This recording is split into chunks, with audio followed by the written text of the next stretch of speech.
먼저 현대가 변화의 시대라고 불릴 정도로 기술 발전 속도가 눈부시게 빨라졌다는 점은 다들 공감하실 겁니다. 일상에서 사용하는 여러 기기와 인터넷 기술이 우리에게 즉각적이고 광범위한 연결을 제공해주고 있는데요.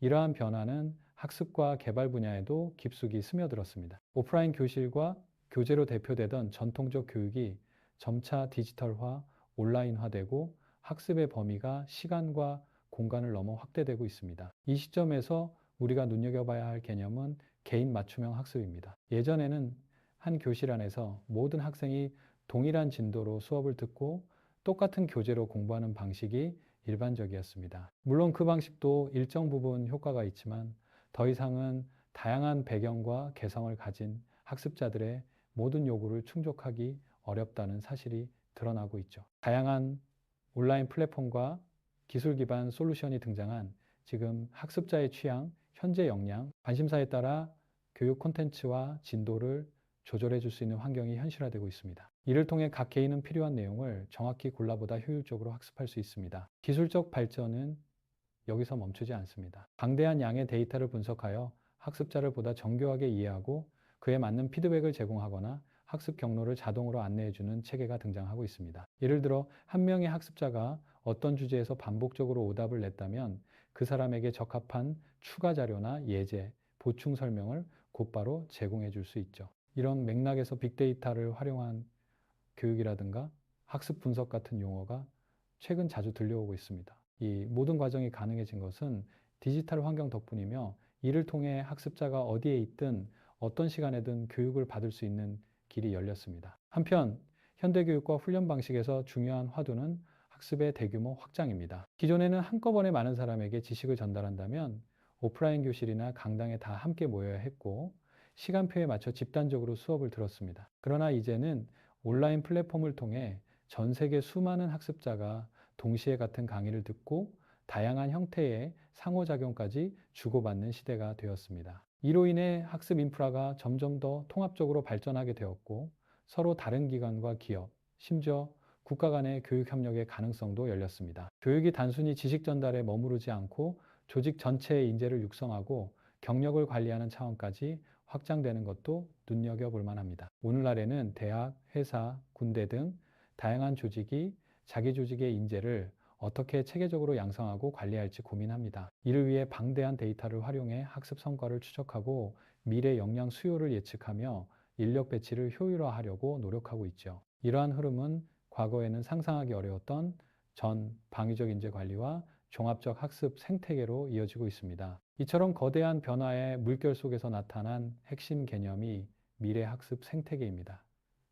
이 개념을 제시한 사람 중 한 명인 JJ. 월카티는 학습을 단순히 학교에서 이루어지는 공식 교육으로 제한하지 않고 다양한 경로와 형태로 얻게 되는 모든 배움이 서로 연결된 거대한 틀로 바라봐야 한다고 강조했습니다. 또한 이 비전에 대해 함께 논의한 시아츠 역시 분절되고 고립된 교육 경험에서 벗어나 평생에 걸쳐 끊임없이 개인화된 학습이 이어지도록 지원하는 통합 시스템이 필요하다고 말합니다. 이 미래 학습 생태계에서 중요한 건 학습이 꼭 정규교육 과정이나 특정 연령대에 국한되지 않는다는 사실입니다. 과거에는 나이에 따라 학령기, 대학, 직장생활, 은퇴의 단계를 밟는 것이 일반적인 경로였지만 이제는 그 경계가 흐릿해지고 있습니다. 디지털 시대가 되면서 사무실이 아닌 곳에서도 업무를 보거나 필요한 지식을 습득하는 장면이 일상화되었고 덕분에 누구나 언제든지 원하는 것을 배울 수 있게 되었죠.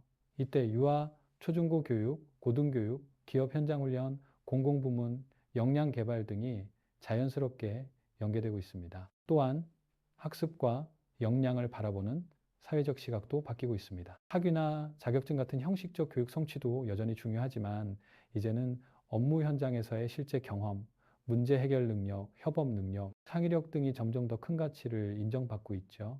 예를 들어 어떤 기업은 특정 대학을 졸업했다는 사실보다는 실제로 프로젝트를 얼마나 성공적으로 마무리했는지 혹은 팀원들과 협업하는 과정에서 어떤 성취를 냈는지를 더 주목합니다. 이는 전통적인 학점이나 학위의 의미가 변하고 있음을 시사합니다. 이 흐름 속에서 많은 이들이 강조하는 것이 성장의 지속성입니다. 어떤 일을 하든 끝없이 새로운 지식과 기술을 배우지 않으면 뒤처지기 쉬워졌기 때문이죠. 예전에는 교육을 마치고 한 직장에서 평생 일하는 경향이 강했다면 이제는 분야를 바꾸기도 쉽고 새로운 도전 기회가 열려 있기 때문에 배우는 일의 중요성이 훨씬 더 커졌습니다. 이 점을 특히 역설한 사람이 토머스 프리드만이라는 저술가인데요.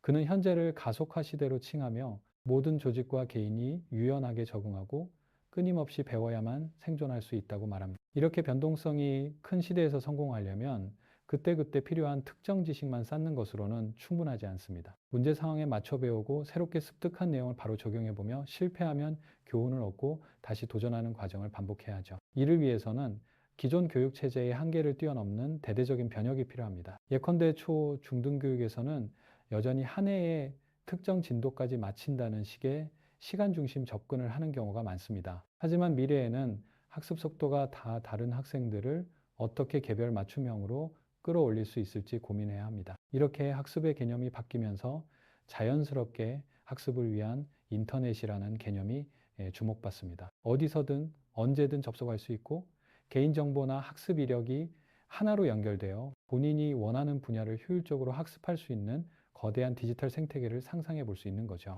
이를 실현하려면 각종 기술 표준과 교육 정책이 서로 조화를 이루어야 합니다. 예를 들어 회사에서 사용하던 사내교육 플랫폼에서 인정받은 역량이 다른 기관에서도 동일하게 인정될 수 있는 시스템이 필요합니다. 또 이를 가능하게 해줄 표준화된 기술 기반과 데이터 교환 규약이 절실히 요구되는 상황입니다. 이와 관련해 언급할 만한 기관으로 DoD 산하의 ADL 이니시에이티브가 있습니다. 이곳은 1990년대 말부터 디지털 학습 환경과 교육 표준을 통합적으로 발전시키기 위해 힘써왔습니다. 예전에는 SCORM이라는 콘텐츠 상호 운용 표준을 만들어 큰 반향을 일으켰고, 이후에는 XAPI라는 새로운 형태의 규격을 개발해 온라인 학습 데이터를 폭넓게 수집 공유할 수 있는 길을 열었습니다. 이런 움직임이 쌓여 현재는 더욱 거대하고 통합적인 미래 학습 생태계를 건설하기 위한 노력이 이어지고 있습니다. 학습 생태계의 또 다른 중요한 측면은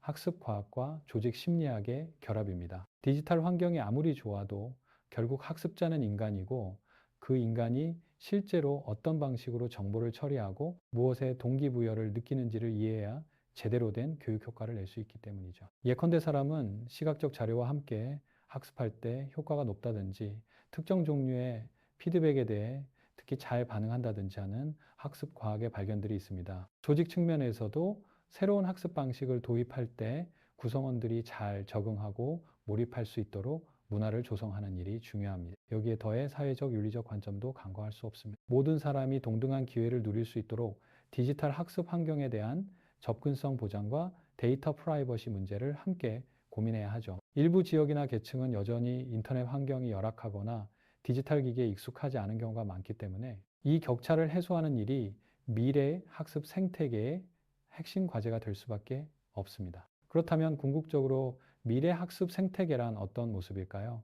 이것은 개인 맞춤, 평생 학습과 조직과 사회가 함께 발전하는 시스템을 결합한 형태입니다. 예컨대 학교 교실을 넘어 누구나 원하는 시점에 스스로 배우고 이를 취업 시장에서 공정하게 인정받으며 필요하면 조직에서 추가 교육을 지원받아 더 높은 역량을 쌓는 순환 구조가 가능해지는 것이죠. 이런 이상을 현실화하기 위해서는 이미 만들어진 교육 제도를 조금씩 변경하는 데 그치지 않고 근본적으로 학습과 인증 그리고 조직 운영 방식을 재설계해야 합니다. 특히 학습이 단발성 이벤트가 아니라 개인의 전 생애에 걸쳐 지속적으로 일어나는 것이라는 인식의 전환이 중요합니다. 학습은 매일매일 일상에서 일어나는 것이며 새로운 기술을 배울 때, 직장에서 상황에 맞춰 협업할 때, 혹은 해외에 나가 다른 문화를 접할 때도 자연스럽게 이루어지죠. 이러한 다양한 배움이 모두 우리의 장기 기억에 쌓이고 우리가 어떻게 사고하고 행동하는지를 형성한다는 사실을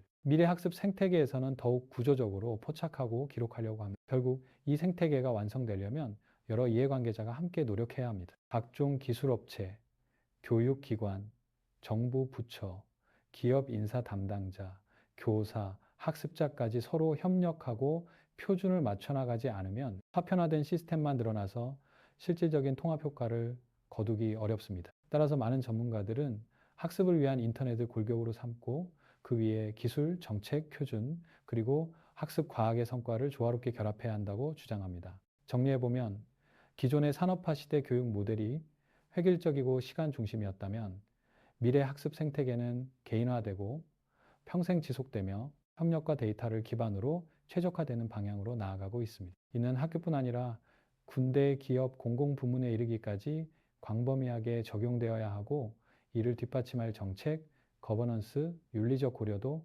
함께 마련되어야 하죠. 당장 모든 것을 한 번에 바꾸긴 어렵겠지만 이미 많은 분야에서 이 방향성에 대한 공감대가 생겨나고 있습니다. 이상으로 챕터 1의 주요 논점, 즉 현대학습을 어떻게 발전시키고 미래학습 생태계를 어떤 식으로 설계해야 할지에 대해 설명해 드렸습니다. 앞으로 우리가 맞닥뜨릴 교육 환경은 과거와는 완전히 다를 수 있습니다. 하지만 이 변화가 우리에게 더 풍부한 학습 경험, 더 높은 역량, 그리고 삶 전반에 걸친 발전을 가져다 줄 것이라는 희망을 가지고 함께 고민해 볼 필요가 있습니다. 여러분 모두 오늘 강의를 통해 미래 학습 생태계가 어떤 의미를 지니는지, 그리고 각자의 위치에서 무엇을 준비해야 할지 조금 더 구체적인 감을 잡으셨길 바랍니다. 경청해 주셔서 감사합니다.